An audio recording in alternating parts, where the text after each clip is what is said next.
The rain had come in heavy the night before, leaving the woods slick and dark. Every branch dripping with cold water, every path sunken with mud. Sheriff Tom Callahan's boots squelched as he walked down the trail where the hikers had flagged him earlier that morning. The call had come just after dawn, two voices breathless, with equal parts excitement and fear. They'd been out past the ridgeline, deeper than most hikers ever dared, and stumbled on something hidden beneath the trees, something that didn't belong. Cabin. Now, Callahan knew these woods. He'd been patrolling around Twin Lakes for over 20 years, and in that time he'd found his share of hunters' shacks, survivalist hideouts, and crumbling structures forgotten by time. But the way the hikers had spoken it was different. Their voices cracked over the phone, trembling, as if they'd unearthed something far darker than old wood and moss.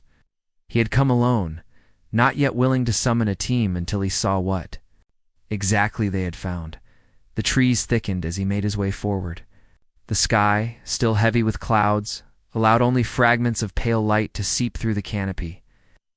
The forest seemed to swallow sound here. Even his footsteps, usually loud on wet ground, seemed muted, muffled by the damp air. Ahead the two hikers waited, standing beside a trail marker, their clothes wet, eyes darting toward the hidden path behind them.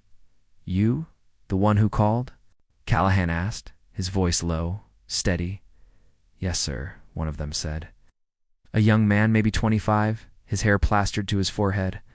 The woman beside him looked even younger. They both wore cheap rain ponchos, their backpacks hanging heavy on their shoulders.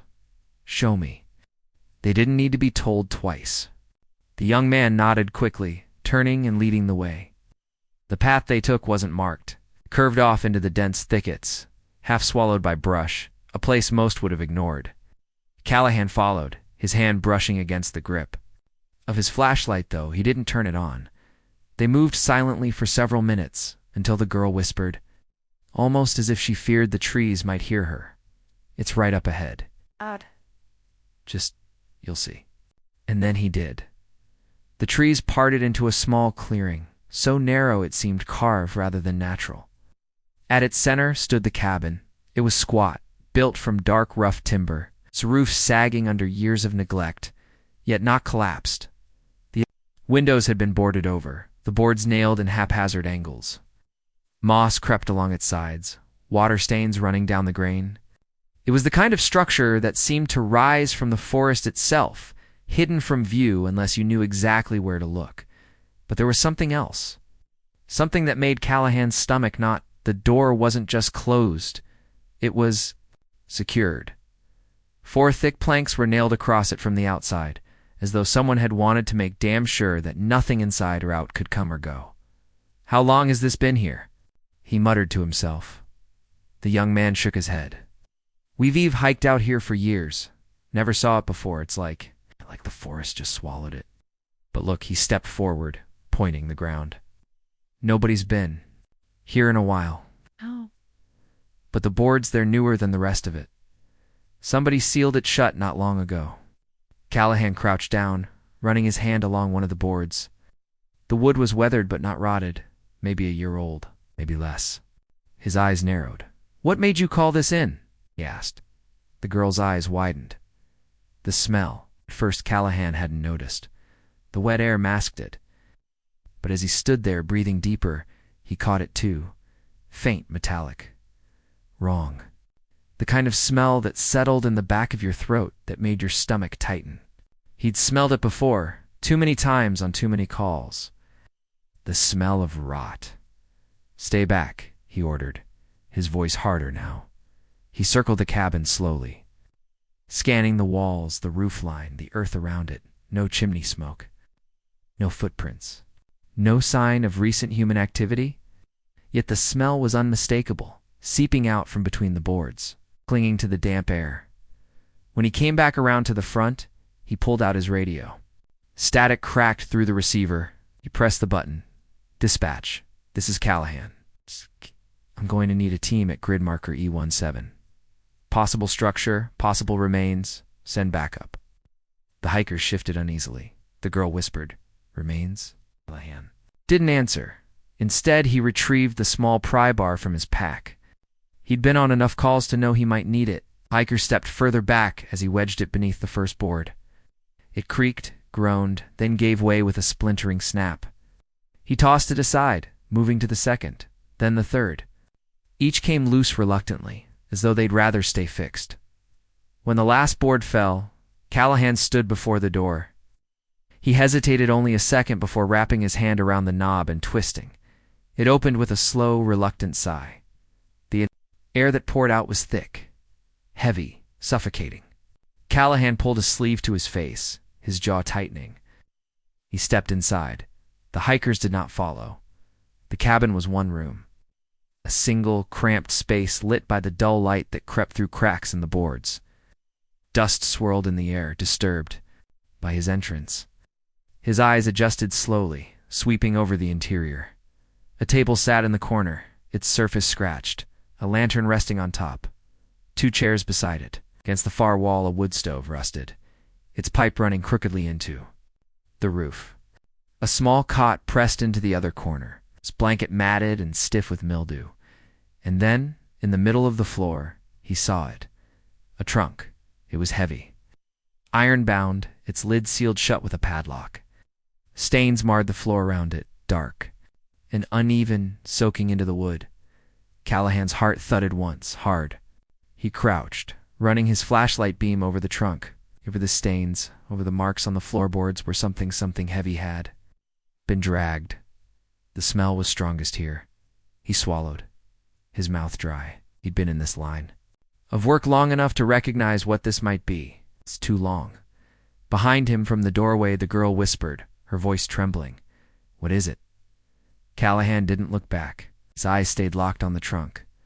"I don't know yet," he said quietly, "but I'm about to find out."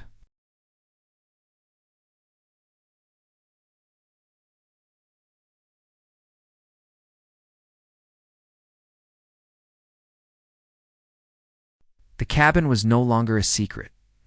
By the time the forensics van pulled up the narrow service road, the woods were alive with noise radios cracking.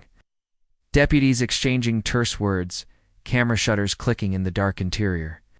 The 2 hikers had been escorted back to Wardtown, wide-eyed and silent. Their discovery now feeding into something much larger than they could have imagined.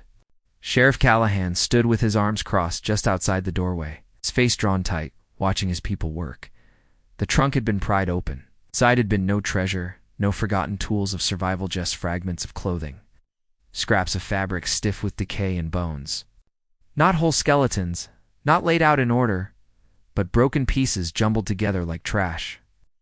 They were bagged now, each fragment labeled and carried to the van under heavy silence. But there was more. A journal had been found tucked beneath the cat, wrapped in oilcloth. Its pages, though warped from moisture, still held legible handwriting. Callahan had taken it himself, refusing to let anyone else handle it until he understood what he was looking at. He opened it now, standing just beyond the cabin's porch, his flashlight beam cutting across the uneven script. The ink was smeared in places, the writing rushed, uneven, but the words crawled off the page and sank into him like hooks. June 12th. We didn't make it back. Storm came down hard, boat capsized, and when we washed ashore it was just me and her. The woods swallowed us whole. No road, no path. We built a fire, waited, but nobody came. She asked where her mother was. I told her the truth I could bear, that we were lost, but not forever. Callahan read slower now, the words pressing heavier with each line. June 20th. We found the cabin. God help me, I don't know who built it, but it was here waiting. Windows sealed, boards nailed tight. I broke through. Inside it smelled like death, but it was shelter. She cried at night, said the woods whispered to her. I told her it was the wind, but I heard it too. Something moving when it shouldn't. His stomach tightened. He flipped further. July 5th. Food's gone. Water's near, but the stream runs thin. I caught fish, but she won't eat. She looks at me like I'm a stranger. Says the cabin wants us to stay. I can't sleep. Every time I close my eyes, I feel it watching, not outside. In here. The handwriting grew shakier. July 19th. I nailed the door shut, not to keep us safe, but to keep whatever this place is from letting us out. She screams at me now, says we have to leave. But when we tried, the woods turned us around. We walked in circles, always back here. The cabin won't let us go. Callahan lowered the book, his jaw tight. He had to force a steady breath before looking back down at the pages. The last entry was short, barely scrawled. August 2nd. She's gone quiet, won't speak, just stares at the corner where the light doesn't reach. I don't know what she sees there, only know it's waiting for me too. There was no signature. Callahan snapped the journal shut, the echo of the words still clawing at his thoughts. He didn't notice Deputy Ramirez approach until her flashlight beam caught the corner of his coat. "Sheriff," she said softly, "Lab's gonna need a few days on the bones. But from what we can see, at least 2 people. Maybe more. Hard to say yet." Callahan nodded slowly, still holding the journal. At his side, "The hikers are sure nobody's been out here before?" "Positive," Ramirez said. "They've been coming out here for years. Said it was like the cabin just appeared." The sheriff turned his gaze back to the cabin. The air still smelled faintly of rot, even with the trunk empty and its contents gone. The boards on the windows shuddered softly in the wind, so the place itself breathed. He didn't like it. "Seal it," he said at last. "Nobody goes in again until we know what we're dealing with." Ramirez nodded, moving back to direct the team. But Callahan stayed rooted where he stood, the weight of the journal heavy in his hand. When he drove back into town that night, the forest loomed behind him like a black wall, pressing against the rearview mirror. The journal sat on the passenger's seat, every bump of the road jostling it closer, as if it wanted to open itself again. Twin Lakes was quiet when he returned. A scattering of lights in windows, the glow of the diner still open past midnight, but otherwise still, it was the kind of town where everyone knew when something had gone wrong, and the air already carried that hum of unease. Callahan parked outside the station, bringing the journal inside with him. He set it down on his desk, staring at the damp cover. He wanted to read it again, to see if he'd missed anything, but some part of him resisted, as though the words themselves might sink deeper if he wasn't careful. Instead, he pulled out the missing persons files. 3 years ago, a call had come in from a frantic woman. Her husband and daughter had gone missing on a fishing trip. Their boat had been found capsized near the far shore of the lake, but no bodies recovered. The search had gone on for weeks, dragging the waters, combing the woods, nothing. Eventually, it had gone cold. Callahan remembered the woman, her hollow eyes, the way her hands twisted in her lap when she sat across from him. She'd moved away a year later, unable to live beside the lake that had swallowed her family. Now, he looked between the case, file and the journal. Father, daughter, stranded, cabin. His chest tightened. The words on the last page came back to him. "She's gone quiet, won't speak, just stares at the corner where the light doesn't reach." He shut the file, the journal, everything. Sat back in his chair, staring at the ceiling, but even with his eyes closed, he saw the cabin still. Standing in that clearing, waiting, and he knew this was only the beginning.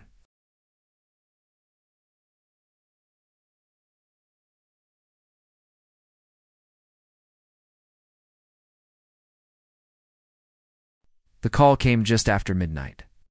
Sheriff Callahan had been dozing in the recliner in his office, the journal still sitting unopened on his desk like a coiled snake. The phone jolted him awake, its shrill ring cutting through the silence of the empty station. He lifted the receiver, his voice rough. "Callahan, Sheriff, it's Joe Myers. I don't know if you're awake, but you better get out here." Myers ran one of the logging crews that worked the north edge of the forest. He wasn't the kind of man who called the sheriff without reason, especially not at this hour. Wakahan sat straighter. "What's going on?" "We were out checking the line, clearing brush. Some of the boys swear they heard screaming in the woods. Thought it was coyotes at first, but..." His voice trailed, uncertain. "Sounded like a girl, Sheriff, young. We followed it. But every time we thought we were close, it was somewhere else. Moving. circling us. Callahan felt his stomach knot. Where are you now? Edge of the ridge, about 2 miles west of the cut road. We're back at the trucks, but Sheriff, I'm telling you, it wasn't an animal. I'll be there in 20. He hung up before the man could say more. His hand lingered on the receiver, knuckles tight. Then he grabbed his coat, his flashlight, and the journal, though he didn't know why he carried it with him. Man stepped back into the cold night. The forest greeted him like an old enemy, its dark silhouette rising against the pale slice of moon. He drove fast, the gravel road rattling under his tires, until the headlights picked up the cluster of logging trucks parked haphazardly near the ridge. Myers met him there, flanked by 2 of his men. They were rough-looking, broad-shouldered, but their faces were pale, their eyes unsettled in a way that Callahan didn't like. You hear it too? Myers asked, his voice hushed, almost reverent. Not yet, Callahan said. Show me where. They led him past the trucks, down a faint trail that wound into the trees. The ground was damp. The air colder here, thick with the smell of wet pine. Every branch seemed to creak louder than it should, the forest restless. Stopped in a small clearing. The men looked around uneasily, as if expecting something to step out from the shadows. It was here, Myers whispered. We were working along that ridge when it started. Sheriff, I swear on my life. It was a girl's voice, crying, screaming, calling for help. But every time we went toward it, it moved, like it didn't want us to find it. Callahan swept his flashlight across the trees. The beam cut through trunks, brush, and the heavy darkness, but nothing stirred. Still, the back of his neck prickled. He knew the tricks of sound in the forest, how echoes could bounce and twist. But the look in these men's eyes told him this was different. Stay here, he ordered, his voice steady. I'll check it myself. Myers started to protest, but Callahan was already moving. His boots pressed into the soft earth, his light swaying across the undergrowth. The night was alive with small noises, branches groaning, the drip of water, distant rustles. But beneath it all, he thought he heard something else, a faint sound, almost like breath. He stopped, tilting his head. Then it came, a voice, thin, fragile, carried on the wind. Daddy? Callahan's blood ran cold. It was faint, almost too faint, but it was there. The sound of a young girl's voice, trembling, lost. It came from deeper in the woods, far from the clearing where the men waited. His first instinct was to call back, but his throat closed. Something about the way the voice wove through the trees, too clear, too deliberate, froze him. He forced himself forward anyway, his beam cutting through brush as the sound came again. Daddy, where are you? The tone shifted, pleading, desperate. It twisted at something inside him, that primal need to protect. But layered beneath it, faint and hollow, was something else. A resonance. Like 2 voices speaking in unison, one slightly behind the other. He pushed harder, his breath fogging in the cold air. Branches scraped his coat, the ground sloping downward into a ravine. The voice pulled him onward, closer. Closer until suddenly the beam of his light caught something between the trees. Shaped small. Standing just beyond the reach of the light, he froze.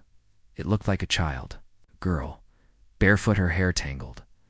Her dress clinging damply to her frame.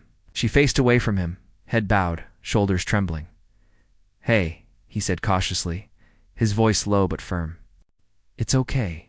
You're safe now. I'm here to help. The girl didn't move. He stepped closer, the beam narrowing over her figure. Something in his gut screamed at him to stop, but he forced it down. Then she turned. Her face was pale too. Pale, her eyes dark hollows that caught the light and swallowed it. Her mouth opened as if to scream, but the sound that came out wasn't a scream. It was the voice of the forest itself, layered, endless, echoing from every direction at once. Daddy. The light flickered. The beams sputtered against the trees, and for a moment he thought he saw more shapes moving in the dark, surrounding her. Bending with the shadows, he staggered back, his heart pounding, and in that instant the figure was gone. The clearing stood empty, the night silent again. Callahan's breath tore in and out of his chest. His hand shook, as he raised the flashlight, sweeping it wildly. But the girl, whatever she was, had vanished. The forest pressed in around him, thicker than before, heavy with silence. Only the sound of his own breathing remained, and then faint. Carried from behind him, the voice came again.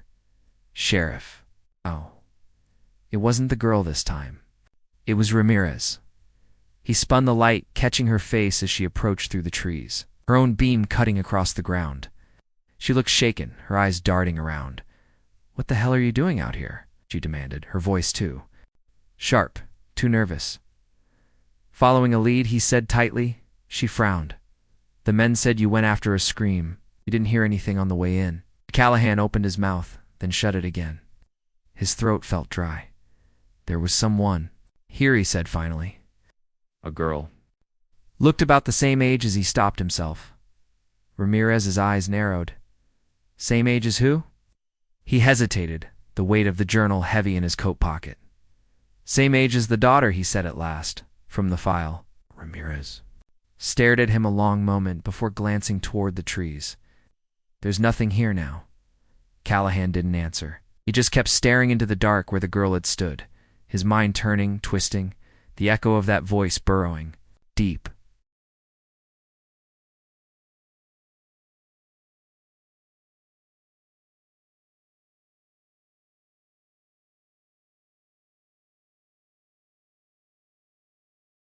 The town began to whisper the next morning.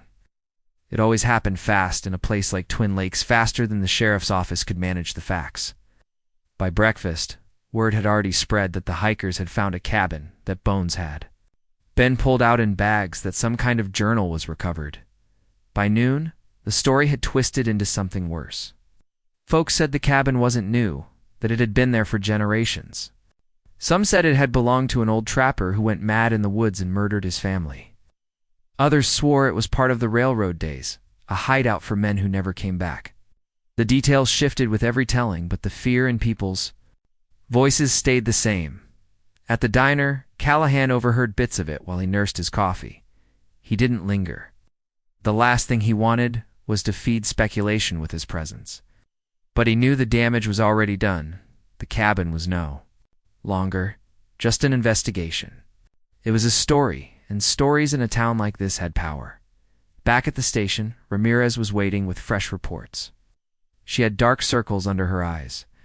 He suspected she hadn't slept since they returned from the ridge. Lab confirmed the Bones, she said, without preamble. At least 2 people, maybe 3. They're still running DNA against the database, but you and I both know whose they'll match. Callahan nodded grimly, didn't need the test to tell him what he already knew. The missing father and daughter, the case that had haunted him for 3 years, were part of that trunk. But who the third set of bones belonged to was a question. That gnawed him. Ramirez hesitated, then lowered her voice. "Sheriff, what did you see out there last night?" He met her eyes. "You said there was a girl," she pressed. "But by the time I caught up, there was nothing. Wanted to tell her everything, the voice, the shape in the trees, the way the forest itself had seemed to breathe." But he saw the skepticism waiting behind her eyes, the way she was already searching his face for cracks. "I heard something," he said at last, enough to follow. "By the time you got there, it was gone." She didn't look convinced, but she let it go.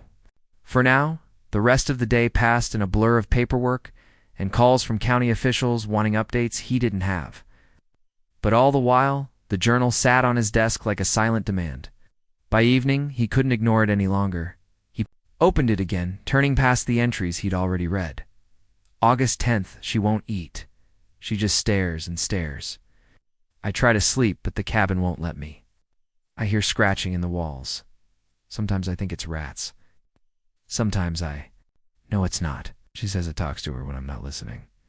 August 17th, I tried to leave again. Took her by the hand and forced her down the path. We walked for hours. When we stopped, we were back at the cabin. I swear to God the woods are playing tricks. She laughed when we saw it, like she knew. This would happen? I can't bear the sound of it. August 22nd, something's wrong with her eyes. And in the dark they look too wide, too black. She asked me if I saw the same thing she did. I told her no. She whispered that it's because I don't belong here, but she does. The entry ended there. The next page was half blank, a single line scrawled at the bottom as though written in haste. The cabin is not a place. It's a door. Callahan shut the book sharply, his pulse hammering. He leaned back, staring at the ceiling, trying to steady his breathing. He wanted to dismiss it as the ravings of a man broken by isolation, starvation, grief. But the memory of the girl in the trees pressed back too vividly, too real. That night, he dreamed of the cabin. He was inside it, the air thick with rot. The boards over the windows rattled, the walls pulsed as though alive. In the corner, where the light didn't reach, something crouched, its shape shifting, never still. And a child's voice whispered from the dark, "You can't leave. Nobody leaves." He woke in a sweat, the journal still open on the desk beside him, its pages fluttering as though stirred by breath. The next morning, Ramirez knocked on his office door with fresh news. "Sheriff, we've got a problem." He looked up, weary. "Bigger than bones in a box?" She held up a manila folder. "Bigger?" The DNA came back. 2 matches confirmed, the father and daughter from the missing persons case. But the third, she set the file down, sliding it toward him. Unidentified female, adult, not in the database. Estimated age, early 30s. Callahan frowned. Not the mother. "No, we already have her DNA on file from the report she filed years ago. Doesn't match." He flipped through the papers, scanning the charts and notes. 3 sets of remains. Father, a daughter, and a stranger. Who the hell was she? Ramirez asked quietly.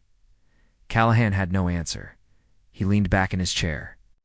The weight of the woods pressing against him, even here, miles from the clearing. His gaze drifted to the journal, and for the first time since finding it, he wondered if the words inside might not just be a man's descent into madness. Maybe they were a record. Maybe they were a warning. The funeral home in Twin Lakes was a small brick building tucked off the main street, its windows shaded, its interior always smelling faintly of lilies and floor polish. Callahan hated going there. It was too quiet to still butt that afternoon. He stood in the embalming room with the coroner, Dr. Elaine Porter, and stared at the fragments of bone laid carefully on stainless steel trays. The father and daughter had been confirmed. Porter had labeled them with small tags, their names printed in steady block letters. The third set of remains lay apart, a separate tray marked only with Jane Doe. Porter adjusted her glasses, her voice clinical but heavy. The bones show signs of trauma. Multiple fractures. Some ante-mortem, some peri-mortem. Could be consistent with blunt force, could also be consistent with something else. Something else, Callahan asked. Stress fractures. Malnutrition. Repeated strain. This woman suffered before she died. Months, maybe years. The bone density suggests she wasn't healthy for a long time. Callahan's eyes narrowed. How long do you think she'd been in that cabin? Porter hesitated. Too long. Cute. Looked down at the bones again. They told him nothing. No name, no history, no reason she'd ended up sealed in a trunk beside a man and his child. But in the back of his mind, he heard the words from the journal. The cabin is not a place. It's a door. That night, he drove back to the clearing. Ramirez tried to stop him when she saw him leaving the station. Sheriff, we already sealed it. We're waiting on state forensics to go back in. What do you think you're going to find? No, he admitted. But I won't sit here waiting while that thing rots in our woods. She didn't argue further, but he saw the unease in her eyes as he pulled away. The road ended half a mile from the ridge. From there, he walked. Odd. The forest closed in quickly, the path damp with fallen needles, the air sharp and cold. The time he reached the clearing, the sun was gone, leaving only the thin light of his flashlight. The cabin loomed, just as he remembered. Still, boarded, silent. Yet as he stepped closer, he swore the boards over the windows shifted, just slightly. As though responding to his presence, he stopped a few feet from the door, his breath clouding in the beam of his light. Who are you? he muttered under his breath, his voice harsh in the silence. The trees offered no answer. Only the slow drip of water, the creak of the boards. He circled the cabin once more, scanning for anything he might have missed. That was when he saw marks carved into the back wall, near the base. Faint, hidden by moss, but deliberate. He crouched, running his fingers over the grooves. They were letters. Words scratched desperately into the timber. Don Luce sighed. His pulse quickened. He rose slowly, his flashlight beam trembling over the boards. For a long moment he stood there, the journal heavy in his coat pocket, the forest pressing in around him. Then he turned and left, the cabin at his back. That night, the dreams came again. He was in the woods, moving in circles. The trees closed. Tighter each time he turned, the path vanishing behind him. He could hear footsteps small, light, always just out of sight. And then the girl's voice, closer this time, whispering in his ear. Daddy didn't listen. Will you? He woke with his heart hammering, sweat slick on his skin.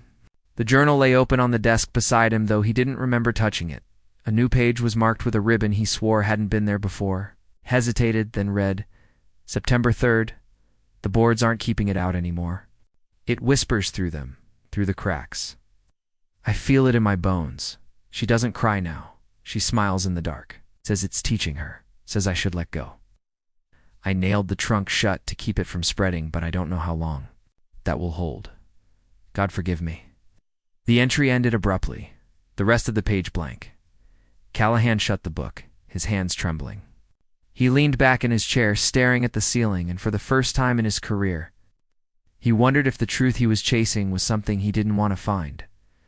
The next day, the state forensics team arrived. Men in white suits, masks, carrying equipment that looked out of place in the small town. Callahan led them to the clearing, Ramirez at his side. They worked methodically, documenting everything, but as the hours dragged, the lead examiner grew frustrated. There's something wrong with this place, he muttered, pulling his mask down. Compass readings won't hold. GPS keeps looping us back to the same coordinates. Our instruments are useless. Ramirez shot Callahan a look. He said nothing. By dusk, the team had pulled out, promising to return with different equipment. The clearing fell silent again, the cabin standing untouched. As they walked back, Ramirez broke the silence. Sheriff, I don't like this. It's not just a crime scene, it's something else. And you know it. He didn't answer, because she was right.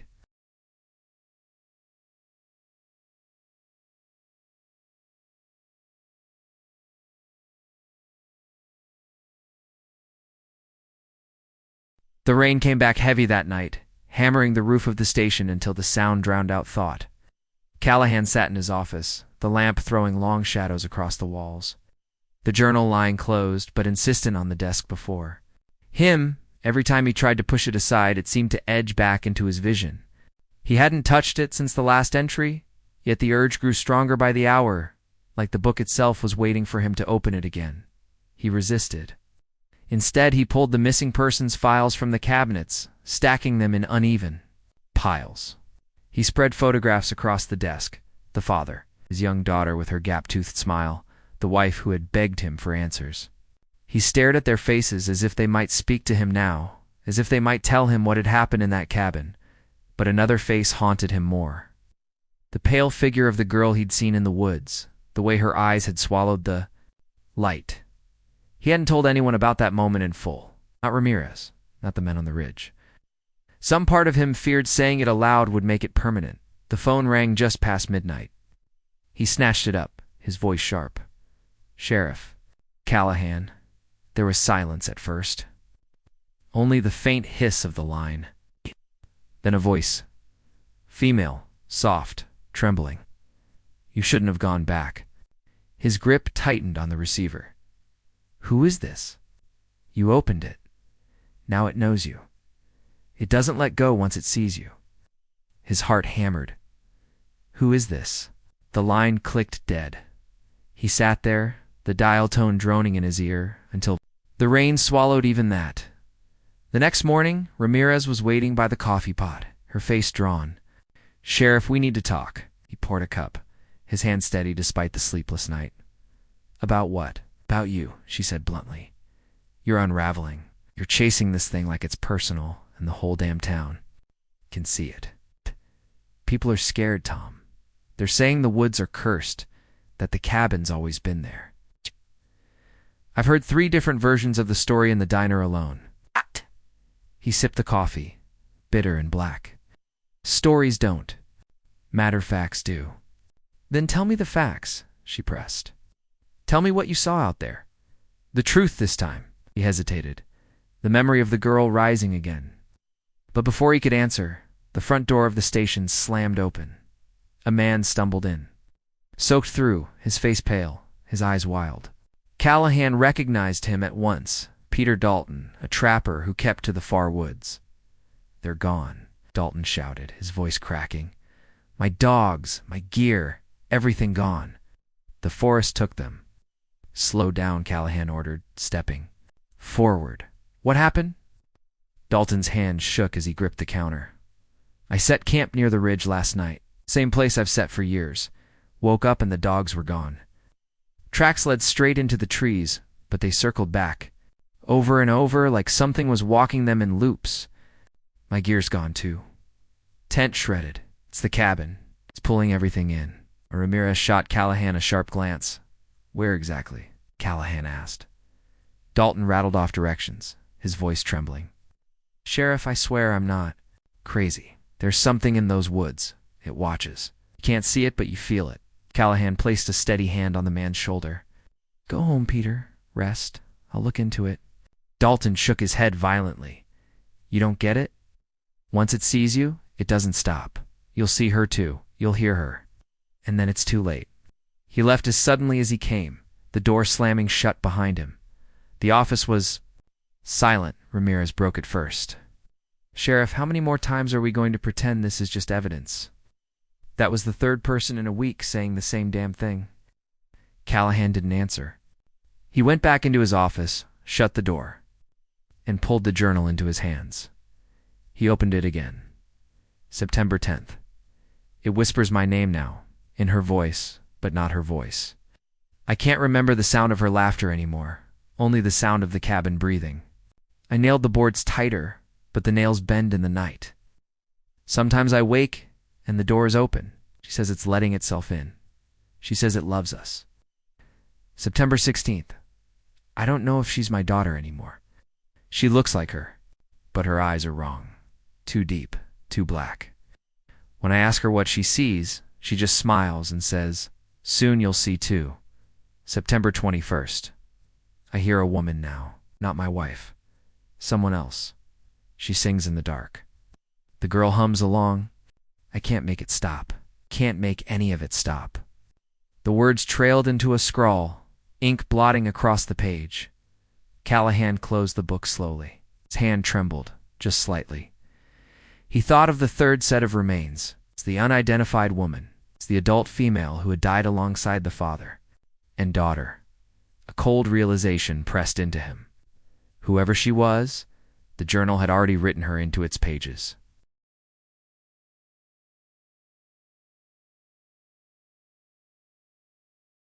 The forest was still when Callahan returned, unnervingly so. It's a kind of silence that pressed against the eardrums until every crunch of a boot on wet soil sounded like a gunshot. Ramirez trailed behind him, flashlight in hand, her jaw set tight. Neither spoke for the first hour. The only sound was the steady drip of water from the branches above, falling like a metronome into the damp earth.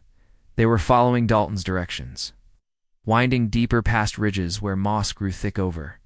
Boulders and fallen trunks lay like broken bones across the ground. Callahan's thoughts kept circling the journal entries. She's not my daughter anymore. She hums along. He wanted to believe it was just the ramblings of a mind frayed by isolation, but the memory of that pale girl in the tree line gnawed at him, refusing to let go. Around dusk, Ramirez broke the silence. "Tom, you ever think maybe this place doesn't want us here?" He glanced back at her. "Places don't want anything. They're just land, trees, rock." Her flashlight beam cut across the brush, catching the white gleam of a skull wedged. In a thicket, animal, small deer, maybe. She stopped and stared at it a long time before moving on. Yeah, but some places, remember. They reached Dalton's camp an hour later, or what was left of it. The clearing was shredded the ground. Scarred as if claws had raked it, Dalton's tent collapsed in tatters, his fire pit filled with water. Ropes hung from the trees where he'd tied his dogs. But the ends dangled loose, frayed as though chewed through. Ramirez muttered a curse under her breath. You believe him now? Lahan crouched, running his fingers over the marks in the soil. The patterns were wrong. Not animal, not human.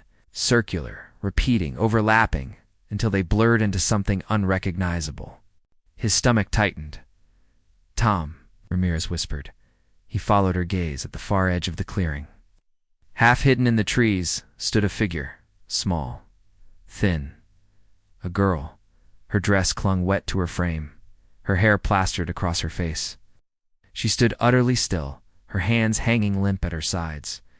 Even from the distance, her eyes gleamed too dark, too wide. Swallowing the light, Ramirez raised her flashlight. But the beam faltered, flickering, as if the batteries had suddenly died. Callahan stepped forward. Hey, the girl turned her head slowly, unnaturally, until her gaze fixed on him. Tom Ramirez hissed, "Don't." He froze, his breath clouded in the damp air. Something about her face, it wasn't wrong in any single detail, but the whole of it didn't belong. The mouth too still, the expression too empty, the eyes bottomless. And then she smiled. It was small, almost shy, and that smile was something vast and hollow, like a door swinging open into nothing. Callahan's chest tightened. His hand went to his gun, though some part of him knew a bullet wouldn't matter. The girl tilted her head. Then she turned and slipped into the trees without a sound. Ramirez grabbed his arm. Don't follow. But his feet were already moving.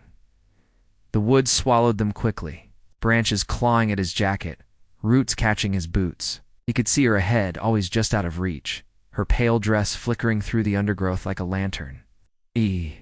Never ran, only walked, as though she knew he would follow. Sheriff. Ramirez's voice was distant, strained. Stop. You're playing right into it. He ignored her. His pulse thundered in his ears. He had to see where the girl was leading him. The forest grew darker, denser, the trees leaning inward until the path narrowed to nothing. And then the air shifted. Colder, heavier. The smell of damp earth gave way to something metallic, like blood on rust. When the girl stopped, it was in another clearing. Smaller, choked with weeds. At its center stood a well, old and stone-ringed, its mouth yawning black. She placed her small hands on the moss-slick rim and leaned over, peering into the dark. Then she looked back at him, her expression unreadable.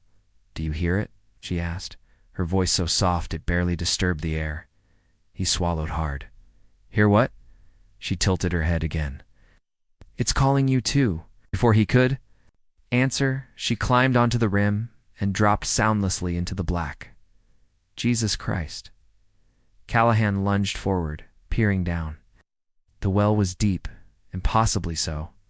His flashlight beam cut only a few feet before dissolving into pure dark. Number. Splash, no cry, no sound at all. Ramirez burst into the clearing behind him, breath ragged. What happened?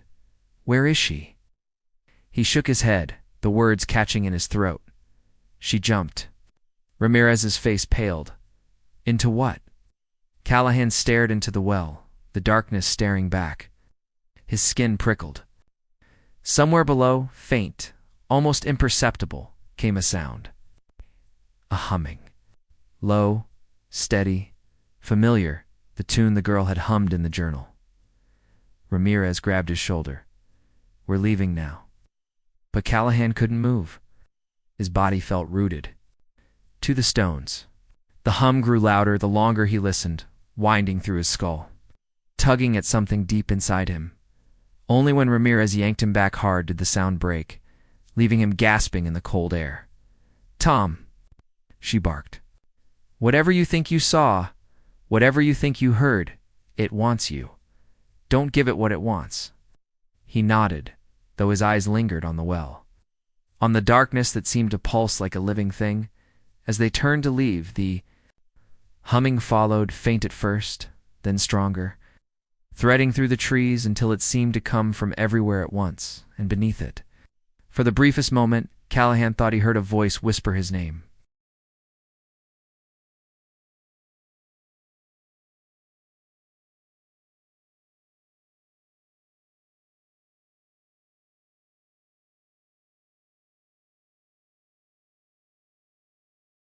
The rain started again that night, a steady curtain that blurred the trees into a single, shifting wall of black.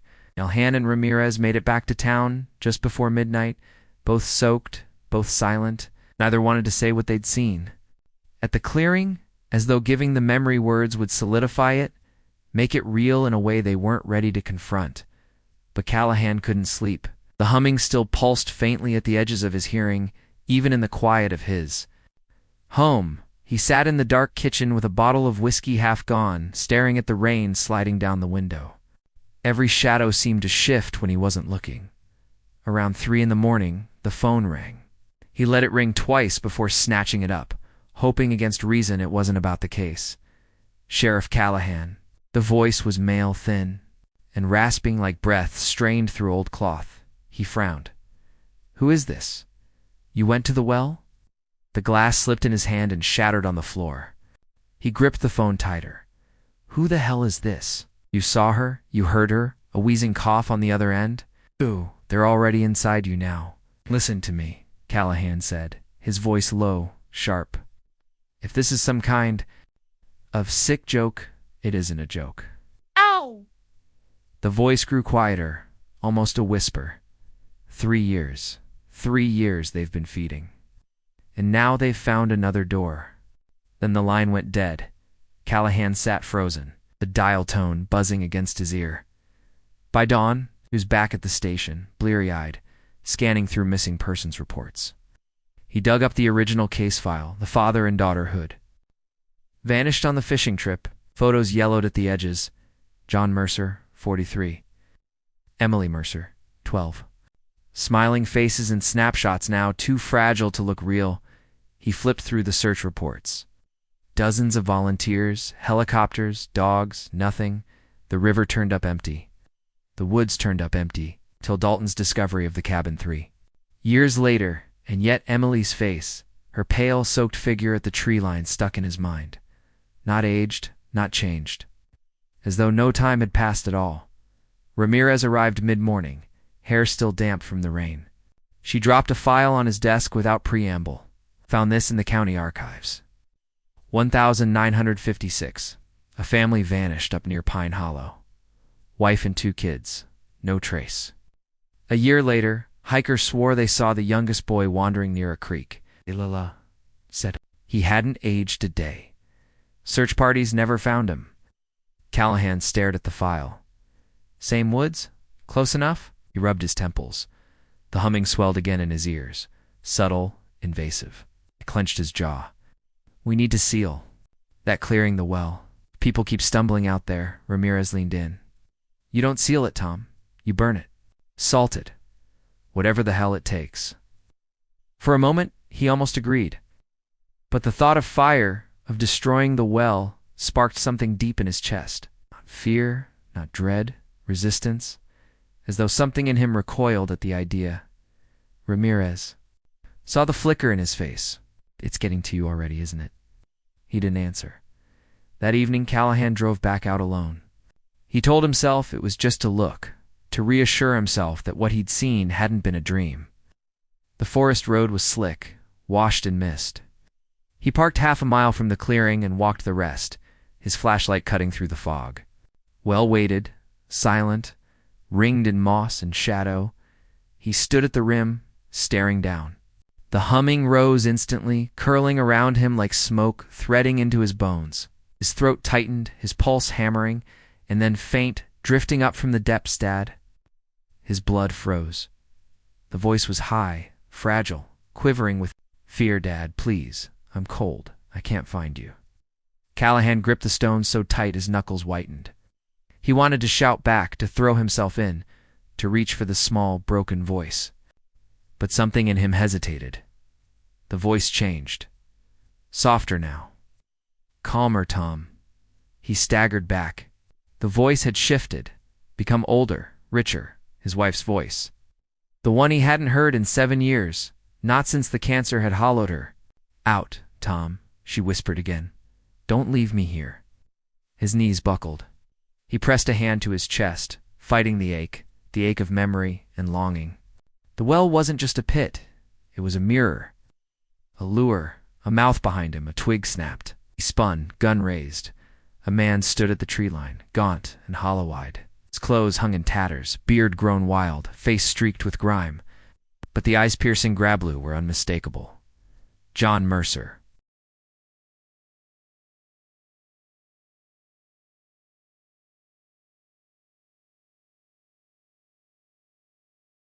The town awoke uneasy the following morning.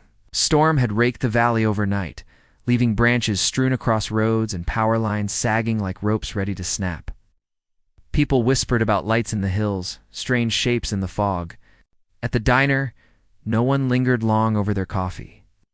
Every door seemed to creak too loudly. Every gust of wind rattled the windows like an omen. Sheriff Callahan hadn't been home since the night before. Ramirez found him at the station, slumped in his chair, eyes red and hollow, the desk littered with files and photographs. He looked as though he'd aged a decade in a single night. You saw him, she said, shutting the door behind her. Callahan's. Eyes flicked up, Mercer. He was alive, something that looked like him. Ramirez dropped into the chair opposite, leaning forward. And you believe it was really him? He swallowed. The image of the man standing in the mist still burned.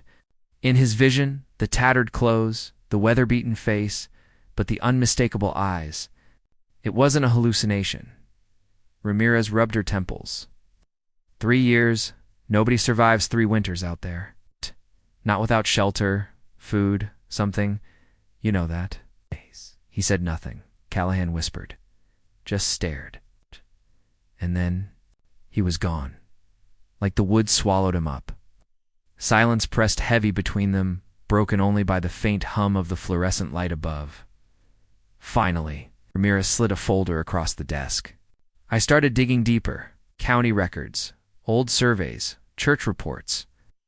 That land the hollow where the well sits it was off limits for decades. Local folklore called it the sunken place. Stories of people hearing voices, seeing loved ones. In the trees, vanishing into thin air. Superstition, Callahan muttered, though his voice carried no conviction. Or something the county tried to bury. Look, she flipped open the folder to reveal a brittle, yellowed report. In 1912, 5 children vanished from a summer camp nearby. Counselors claimed they wandered into the woods after hearing a woman's voice calling them. Search parties combed the hills for weeks. The only thing they found was one child's shoe at the lip of a stone well. Callahan's throat went dry. And it doesn't stop there, Ramirez continued. 1941, 2 hunters disappeared. 1,956. The family I told you about. Each time, same area, same stories. Callahan pushed back from the desk, pacing. So what? This place is cursed, haunted. Ramirez stared at him. Would you really call what we saw haunting? The memory of the voices clawed at him again. His wife's whisper, soft as silk, coiling from the pit of the earth. No, it wasn't a haunting. It was hunger. Before he could answer, the phone rang. Callahan snatched it up. Sheriff's office. A ragged male voice wheezed through the line. You saw him too. Callahan's eyes narrowed. Who is this? They don't stay gone, the voice rasped. They walk between. Sometimes they look like themselves. Sometimes they look like what you need. Ramirez leaned forward, mouthing silently. Who is it? Callahan pressed harder into the receiver. Where are you calling from? The man coughed, a harsh, wet sound. Doesn't matter. You can't save them. You can't even save yourself. Once you hear it, it never lets go. The line went dead. Callahan lowered the receiver slowly, his hand trembling. Ramirez's jaw clenched. That's the same voice that called you before, isn't it? He nodded once, Neither spoke again for a long moment. The storm outside had broken into a steady drizzle, tapping against the window like restless fingers. Finally, Ramirez stood. "We can't just sit here waiting. If Mercer's alive or if something's wearing his face, we have to find him." "Emily," Callahan said quietly, "don't forget the girl." Ramirez's eyes softened, but only for a heartbeat. If she's still a girl after 3 years. That evening they set out again. Callahan insisted on bringing rope, lanterns, and his service weapon. Ramirez carried a hunting rifle slung over her shoulder. Both wore heavy boots, though the mud sucked greedily at each step. The forest was restless. The rain had brought with it an unnatural silence. No birds, no crickets, only the faint crackle of dripping leaves. Fog pooled thick along the ground, curling around their ankles like smoke. By the time they reached the clearing, night had fallen. The well yawned black, its rims slick with rain. Ramirez kept her rifle trained on the tree line. "I don't like this, Tom. Every instinct says we're walking into something that wants us here." Callahan set down the lantern, its flame casting long, wavering shadows. "We need answers." A rustle broke the silence. Both swung their lights toward the sound. A figure stood just beyond the clearing, half hidden in mist. Small, barefoot. A girl in a soaked white dress, hair plastered to her face. Emily Mercer. Callahan's heart lurched. He stepped forward, but Ramirez gripped his arm hard. The girl's voice trembled. "Please help me." Her lips moved too slowly for the words. Her eyes didn't blink. Ramirez's grip tightened. "That's not her." But Callahan couldn't stop staring. Every detail of Emily's face was perfect, too perfect. It's the same as the photos in the file, frozen in time. Then, it's from the opposite side of the clearing. Another figure staggered out of the trees. Mercer, his face gaunt, his clothes in tatters, but his eyes wild with urgency. "Don't listen," he shouted hoarsely. "It's not her. Don't look at her." Emily turned her head toward him, her mouth stretched wider than a child's mouth should ever stretch. The humming rose like a roar.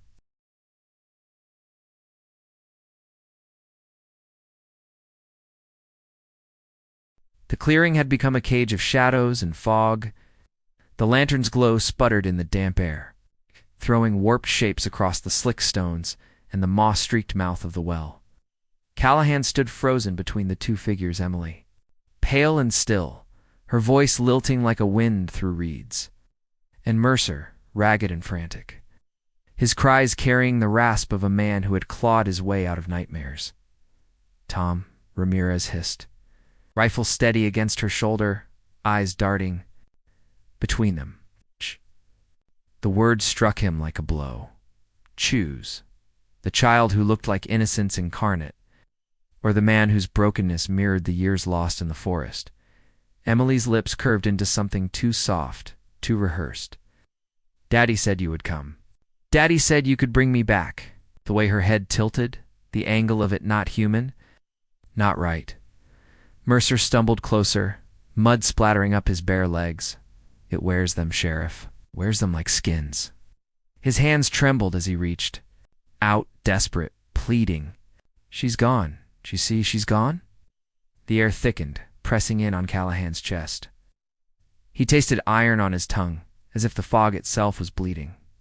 The humming swelled again, no longer just a sound, but a vibration through bone and marrow.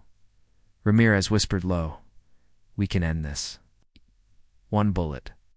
Drop them both, and maybe it breaks whatever's feeding here." Callahan's eyes snapped to her.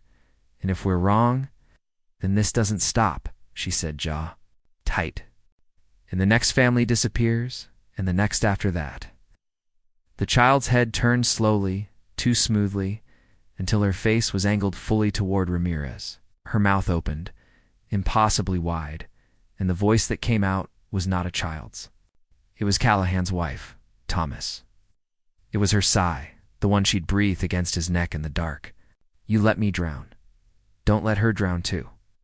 Callahan staggered back, lantern slipping from his grasp. Glass shattered against stone, fire sputtering out. Darkness rushed in, broken only by the milky glow of the fog and the wet gleam of eyes in the trees. Because there were more of them now. Shapes gathering just beyond the clearing, their outlines flickering like mirages. Some tall, some bent, some dragging themselves along the ground. Dozens. Every one of them had a face.